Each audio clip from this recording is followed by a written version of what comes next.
বায়েজিদ থানা স্বেচ্ছাসেবক দলের শান্তি সম্প্রীতি সমাবেশ।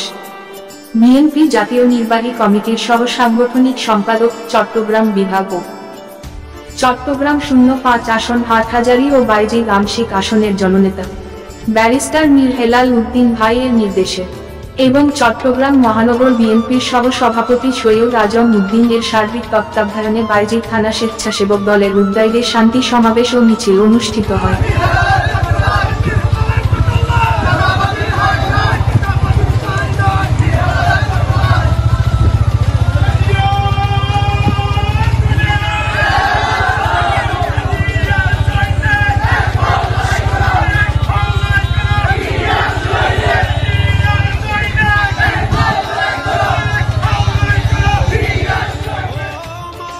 বায়েজিদ থানা স্বেচ্ছাসেবক দলের আহ্বায়ক সৈয়দ মোহাম্মদ আলতাফ হোসেন ও সিনিয়র যুগ্ম আহ্বায়ক পারভেজ আহমেদের পরিচালনায় এতে আরও উপস্থিত ছিলেন বায়েজিদ থানা বিএনপি নেতা হোসেন খান, বায়েজিদ থানা স্বেচ্ছাসেবক দলের সাবেক সাধারণ সম্পাদক মোহাম্মদ জাবেদ, থানা স্বেচ্ছাসেবক দলের যুগ্ম আহ্বায়ক সোহান শাহ, সোলাইমান, শাহজাহান আলী, ওয়ার্ড স্বেচ্ছাসেবক দলের অন্যতম নেতা মোহাম্মদ মুদাচ্ছের, মোহাম্মদ সোহাগ, সাদেকুল খোকা, বায়েজিদ থানা ছাত্রদলের যুগ্ম আহ্বায়ক আলমগীর রানা, ছাত্রদল নেতা ফয়সাল, ওয়ার্ড স্বেচ্ছাসেবক দলের সদস্য আহমদ হোসেন, টিপু, বজলু শেখ, শামাল তালুকদার, কবি, নাসির, মান্নান।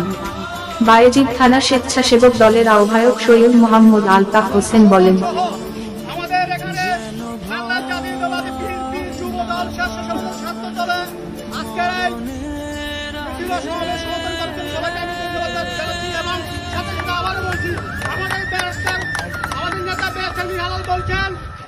শৃঙ্খলা বরদাস্ত করা হবে না, বিশৃঙ্খলা বরদাস্ত করা হবে না, চাঁদাবাজকে কোনো এলাকায় ঠাঁই দেওয়া হবে না।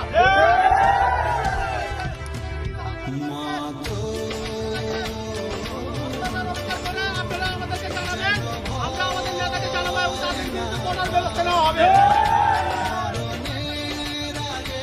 বিএনপি জাতীয় নির্বাহী কমিটির সহ সাংগঠনিক সম্পাদক, চট্টগ্রাম বিভাগ এবং চট্টগ্রাম হাটহাজারী ও বায়েজিদ আংশিক 05 আসনের জননেতা ব্যারিস্টার মীর হেলাল উদ্দিন এর নির্দেশ কোন বিশৃঙ্খলা সৃষ্টি করা যাবে না, দলের নাম বিক্রি, ডাকাতি, চাঁদাবাজি করা যাবে না, সংখ্যালঘু সম্প্রদায়ের ধর্মীয় বিষয়ে হস্তক্ষেপ ও কোন মন্দির ভাঙা যাবে না, কোন রকম অশান্তি ও বিশৃঙ্খলা করলে দলীয় সিদ্ধান্ত অনুযায়ী বহিষ্কার করা হবে। প্রতি জেলা, উপজেলা, থানা, ওয়ার্ডে শান্তি ও সম্প্রীতি বজায় রাখতে হবে। এলাকাবাসী কোন অভিযোগ থাকলে জানালে দোষীদের যথাযথ ব্যবস্থা নেওয়া হবে বলে জানান।